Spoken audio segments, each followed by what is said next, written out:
कोटा बूंदी सांसद और लोकसभा स्पीकर ओम बिरला ने नए साल के अवसर पर अपने संकल्प और संसदीय क्षेत्र के विकास से संबंधित जानकारियां मीडिया से साझा की। इस दौरान उन्होंने कोटा कोचिंग को लेकर कहा कि कोटा में अच्छा वातावरण है।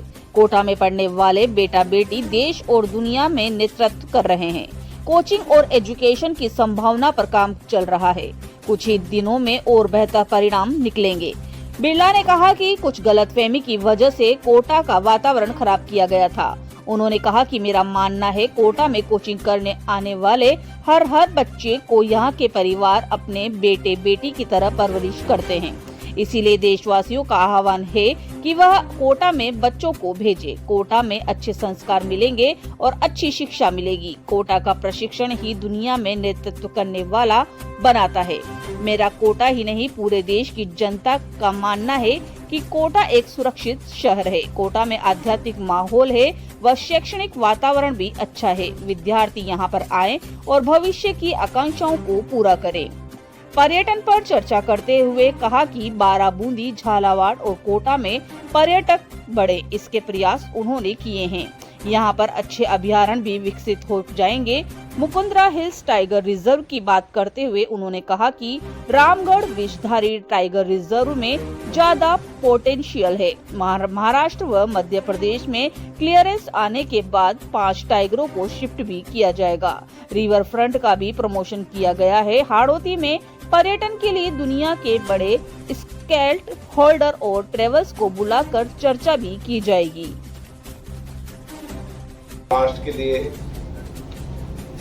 समृद्धि नई ऊंचाइयों को लेकर आए और नए विचारों के साथ हम कैसे देश और प्रदेश को आगे बढ़ा सकते हैं, इसके लिए संपूर्ण देश के लोगों का सामर्थ्य, शक्ति और समर्पण, सामूहिकता से काम करने का संकल्प का वर्ष भी है। 2003 से इस लोकतांत्रिक देश और प्रदेश के अंदर मुझे कोटा की जनता ने विधायक चुना। 2008 में फिर विधायक चुना। 2013 के अंदर फिर विधायक चुना। 2014 में लोकसभा का चुनाव हुआ, कोटा बूंदी की जनता का मिला। 2019 को फिर आशीर्वाद मिला। 2024 को फिर आशीर्वाद मिला। ये हमारे लिए भी संपूर्ण दायित्व का वर्ष है कि कोटा बूंदी की जनता ने जो प्यार दिया, स्नेह दिया, आशीर्वाद दिया, जो विश्वास रखा, भरोसा रखा, हम उस विश्वास भरोसे को पूरा कर सकें। और उसमें आप सबका भी योगदान रहता है। समय समय पर चाहे इलेक्ट्रॉनिक मीडिया हो, चाहे प्रिंट मीडिया हो, चाहे यूट्यूब हो, मीडिया के अलग अलग साधनों के माध्यम से आप भी दूर दराज के लोगों की समस्याएं, कठिनाइयां, चुनौतियां वो समय समय पर लेखन के साथ मेरा प्रयास रहता है कि जो चीजें आपने समय समय पर अवगत कराई उसका मैं संज्ञान लूं, क्योंकि मेरा मानना है कि छोटे छोटे गांव की भी समस्याएं अलग अलग संचार माध्यमों से पहुंचती है। कार्यपालिका के सिस्टम से, ब्यूरोक्रेसी के सिस्टम से नहीं पहुंच पाती। वो लोगों की चुनौतियां, कठिनाई, अभाव आपके माध्यम से पहुंचती है। मेरी अपेक्षा रहेगी कि 2025 समाज के हर अंतिम व्यक्ति की समस्याएं, कठिनाई, चुनौतियों को जनप्रतिनिधियों को पहुंचाने की सार्थक प्रयास करते रहे। कार्यपालिका को पहुंचाए और जहां कार्यपालिका की जवाबदेही और पारदर्शिता, उसके लिए भी हमारे प्रयास चलते रहना चाहिए। योगदान है उसके सार्थक परिणाम भी आए, क्योंकि अभी राज्य में एक दल की सरकार है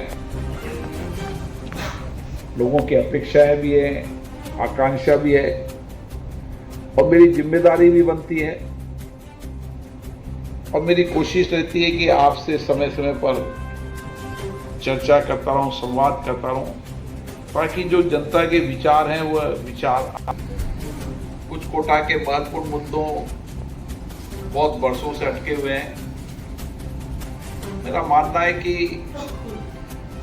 देश में कोटा बूंदी हाड़ौती एक ऐसा क्षेत्र है जहां विकास की संभावनाएं अभी बहुत है और विकास में जहां सामाजिक देशवासियों को, प्रदेशवासियों को बहुत बहुत शुभकामनाएं, बधाई। नया वर्ष नए संकल्प के साथ, नए विचारों के साथ हम देश और प्रदेश को आगे बढ़ा सकें और जो संभावना है विकास की, उस विकास की संभावनाओं के अंदर हम सबका सामूहिक प्रयास। ये 2025 भारत के लिए, प्रदेश के लिए नया संकल्प का वर्ष हो। जन भागीदारी बने, जन सहयोग बढ़े, समाज के हर व्यक्ति देश और प्रदेश को आगे बढ़ाने में अपना सहयोग करे, ताकि सामूहिक प्रयासों से हम देश और प्रदेश की नई प्रगति खुशहाली ला सकें। कोटा बूंदी संसदीय क्षेत्र के मेरे सभी परिवारजनों को मैं नववर्ष की बहुत बहुत शुभकामनाएं देता हूं, बधाई देता हूं। मुझे आशा है कि नया वर्ष नए संकल्प का होगा, विकास की नई संभावनाओं पर जो अपेक्षाएं हैं उनको पूरा करने का होगा और कोटा के अंदर जो लंबे समय तक जिन अपेक्षाओं जनता की है, उन अपेक्षाओं को भी पूरा करने का ये वर्ष होगा। चाहे कोटा का एयरपोर्ट हो, चाहे मुकुंदा नेशनल पार्क हो, रामगढ़ अभ्यारण्य हो, दशहरा मैदान हो, किशोर सागर तालाब हो। एक तरफ हम पर्यटन की जो संभावना है उन संभावनाओं पर काम कर रहा है और आने वाले समय में देश का हाड़ौती पर्यटन का एक महत्वपूर्ण स्थान होगा। इसी के साथ एग्रो बेस्ड इंडस्ट्री, नए उद्योग, ताकि हम अधिकतम रोजगार सृजन कर सके, नए उद्योगों को लगाने का भी ये वर्ष होगा और हमारी कनेक्टिविटी, विशेष रूप से road connectivity, air connectivity, train connectivity और बेहतर होगी, ताकि जो लोगों की अपेक्षाएं कोटा के विकास की है उन अपेक्षाओं को पूरा करेंगे। कोटा बूंदी की जनता से मैं आग्रह करना चाहता हूं कि कोटा बूंदी को हम हरा भरा स्वच्छ बनाने के लिए सामूहिक प्रयास करें। देश के अंदर कोटा बूंदी हरा भरा भी रहे, स्वच्छ भी रहे, इसके लिए सबको सामूहिक प्रयास करना होगा। नया वर्ष इस संकल्प का होना चाहिए कि स्वच्छता के अंदर हम देश में सबसे प्रथम नंबर आए और हरे भरे के अंदर भी हम सबसे प्रथम नंबर आए। ये मैं कोटा की जनता से आग्रह करना चाहता हूँ। मुझे आशा है हम सामूहिक प्रयास से कोटा बूंदी के विकास की नई संभावनाओं को आगे बढ़ाएंगे और 2025 इन कोटा के विकास की नई संभावनाओं को पूरा करने का वर्ष होगा। पर्यटन और औद्योगिक क्षेत्र में सरकार ने 36,000 करोड़ के एवरेज दिए हैं, उसके क्या रिजल्ट आएंगे? जो पर्यटन की संभावना है, चाहे किशोर सागर तालाब हो, चाहे दशहरा मैदान हो, चाहे जंगल की सफारी हो, चाहे जल की सफारी हो, मोदी का पर्यटन स्थल हो, बारागा हो, जालाड़ हो, पूरे हाड़ौती पर्यटन सर्किट को बनाने देंगे। जहाँ पर्यटन सर्किट भी बनेगा वहाँ आध्यात्मिक पर्यटन भी, चाहे केसाई पाटन का मंदिर हो, चाहे मध्वाधीश टेम्पल हो, चरण चौकी हो, इनको भी हम डेवलप करेंगे ताकि आध्यात्मिक टेम्पल, धार्मिक टेम्पलों के माध्यम से हम अधिकतम धार्मिक पर्यटकों में ला सकते। इंडस्ट्रीज के सेक्टर के अंदर आने वाले समय में 1000 बीघा से ज्यादा का एक इंडस्ट्री पार्क बनाएंगे ताकि जो भी लोग इंडस्ट्री लगाना चाहते हैं उनको तुरंत जमीन मिल जाए और वो अपना काम शुरू कर सकें। इसी तरीके से एग्रो बेस्ड इंडस्ट्रीज की जो संभावना है उसमें काम चल रहा है। आने वाले समय एथेनॉल के प्लांट, अन्य एग्रो बेस्ड इंडस्ट्री कोटा में लगेगी। नई फल सब्जी मंडी भी बनाएंगे ताकि फल